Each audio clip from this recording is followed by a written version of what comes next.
जय हिंद दोस्तों। आज की वीडियो हम लोग देखेंगे भारत के गवर्नर जनरल और वायसराय से महत्वपूर्ण क्वेश्चन। देखिए, इसमें पता नहीं चलता है कि भारत का प्रथम कौन वायसराय है, अंतिम गवर्नर कौन है।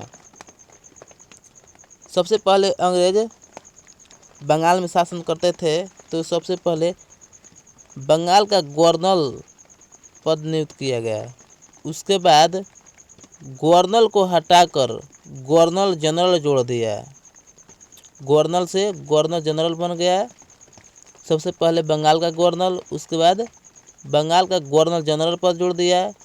अब उसका शासन पूरा भारत में फैल गया, तो बंगाल का गवर्नर जनरल के पद को हटाकर भारत का गवर्नर जनरल पद नियुक्त किया। उसके बाद भारत का गवर्नर जनरल पद हटाकर भारत का वायसराय पद नियुक्त किया गया।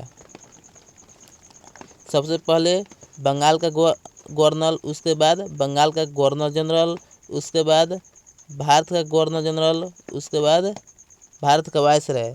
उसके बाद हमारा देश आज़ाद हो जाता है।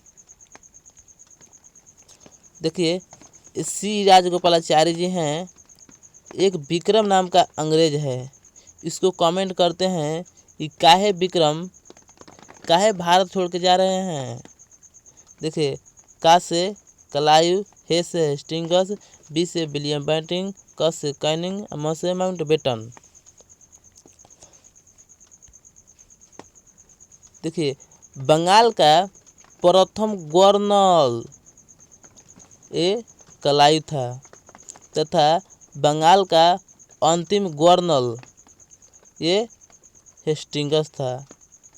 देखिए, क्या हुआ कि जो अंतिम गवर्नर था वही प्रथम गवर्नर जनरल बन गया। जैसे कि इसी के समय क्या हुआ कि गवर्नर पद को गवर्नर जनरल में चेंज कर दिया गया। तो सही बात है कि जो गवर्नर होगा, माने बंगाल का गवर्नर, जो बंगाल का अंतिम गवर्नर होगा वही भारत का प्रथम गवर्नर जनरल होगा।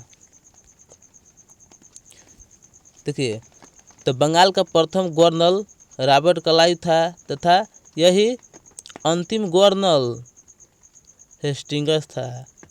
देखिए, बंगाल का प्रथम गवर्नर हेस्टिंग्स था तथा अंतिम गवर्नर जनरल, बंगाल का अंतिम governor general William Bentinck. Bharat का प्रथम गवर्नर जनरल विलियम बेंटिंग था तथा भारत का अंतिम यही कैनिंग था। भारत का प्रथम वायसराय कैनिंग था तथा भारत का अंतिम वायसराय लॉर्ड माउंटबेटन। तो देखिए, इसके बाद हमारा देश आज़ाद हो जाता है। तो आता है कि स्वतंत्र भारत का